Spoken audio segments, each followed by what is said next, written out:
In this segment, we are discussing Congress and how it is organized, and hopefully that'll help you understand how environmental policy is made in the legislative branch.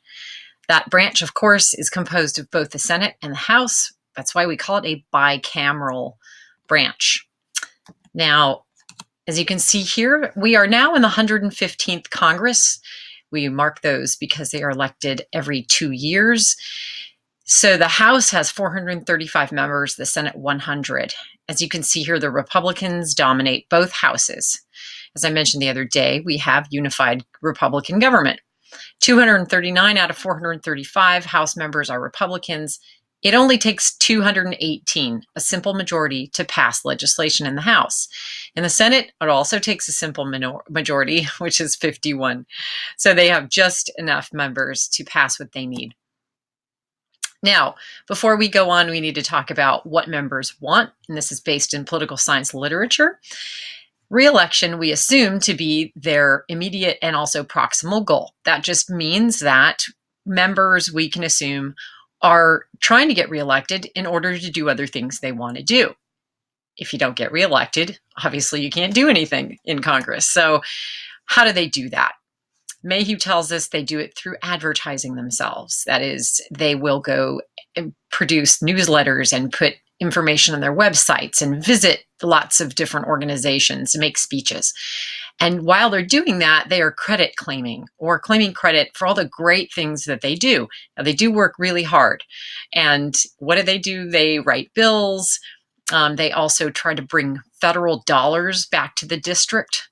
For example, do you want to try to get some money to help with flood control or help with sewage? There's all kinds of things you can do on the environmental side of things. We call that pork barrel spending because it sort of is like extra pork, all right? So those are known as, those are goodies for the district that they can claim credit for.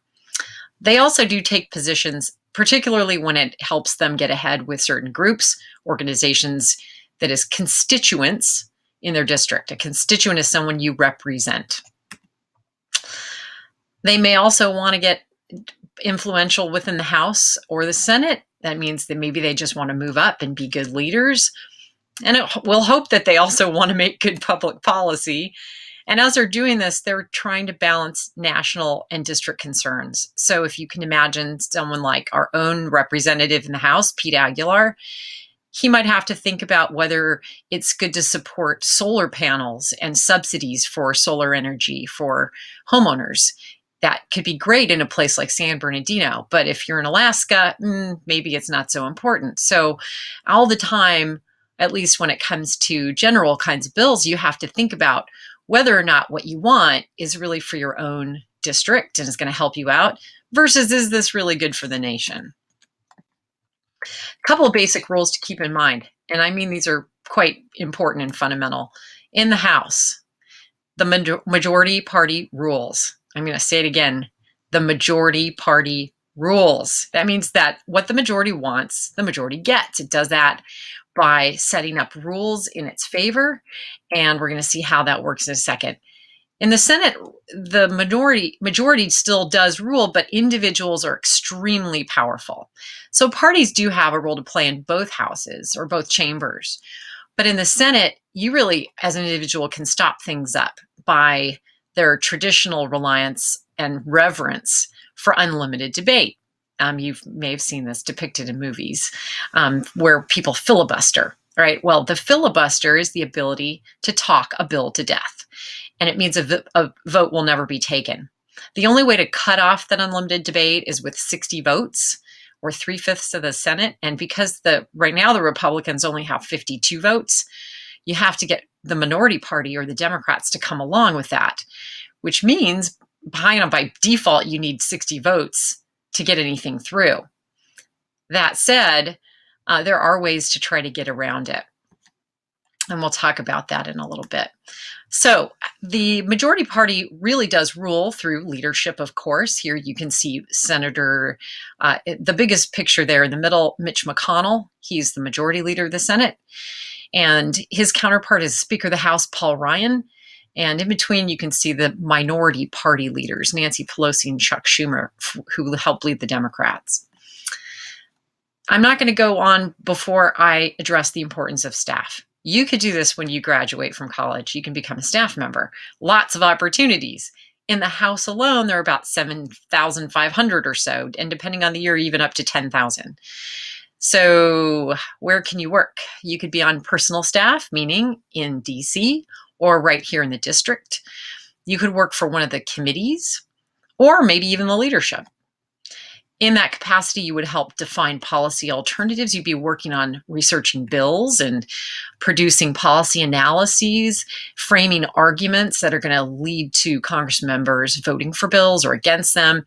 You're going to be meeting with lobbyists and other people from the district and all over the nation who want to influence you because you have a direct line to the person you work for. There are different types of House and Senate staff members, about 15,000 total. Here you can see several different lines on this line graph. There are staff who work for the Government Accountability Office, personal staff members, the Congressional Research Service for leaders, and others. Now, committees, let's get back to what the members actually do. Committees is where the work happens. Now, this is how they divide their labor. There are multiple committees and many, many subcommittees, over hundreds. There are a couple hundred of them between the two chambers. And each of them have specific jurisdiction, which just means that they have specific authority over certain areas. So if we go to the House website, we can see that, in fact, there are listed here many different kinds of standing committees, agriculture, appropriations, and so forth. And even if we just, let's say, click on agriculture, it'll take us to that committee's website. We can get their kind of, here's their, if this cooperates, their rules and jurisdiction. There's a little bit about who the congressperson is, the committee, here's the rules and jurisdiction. And without getting too in depth here, because you could go into any of these committees' websites and look at all this. Here are their rules and what they do, open rules and quorums and records and so forth. Here's their jurisdiction. They look at things like the adulteration of seeds, insect pests, and protection of birds and animals in forest reserves. I won't read it all, but dairy industry, plant industry, human nutrition, all of this is covered. And there is some overlap between what committees do. Their jurisdictions aren't perfectly separate, but as you can see from that list, they have a lot of things that they are actually supposed to be responsible for. All right, they are all controlled by the majority party. That means that every committee is chaired by a majority party member, and for that matter, they are also outnumbered by they outnumber the minority party members. So if you go to any of those committees' websites, let's go to a different committee this time. Let's say Science, Space, and Technology. Let's see if that can click really fast here. There we go. You can notice that if we click on their About page and we look at their members, there's the chair, Lamar Smith, and all of the people you're going to see on one side of the screen under the chair are the Republicans, the Democratic members on the other side. And we scroll down all the way the page, notice that there are far more Republicans on that committee. Why? Because majority rules, and they need to be able to outvote the minority party every time. So they guarantee that they are going to get whatever they want by having enough members to outvote that minority party. I will say that the partisan divide is bridged by expertise and experience. So we talk a lot about gridlock and partisanship, but bipartisanship, that is where those committee members work together, really does happen in committees because they respect each other's expertise. Some people have a lot of experience in these issues, and you tend to gravitate to committees and be selected to serve on committees based on what you know and what your experience is. And so your colleagues do rely on you, and they do over time learn how to trust you.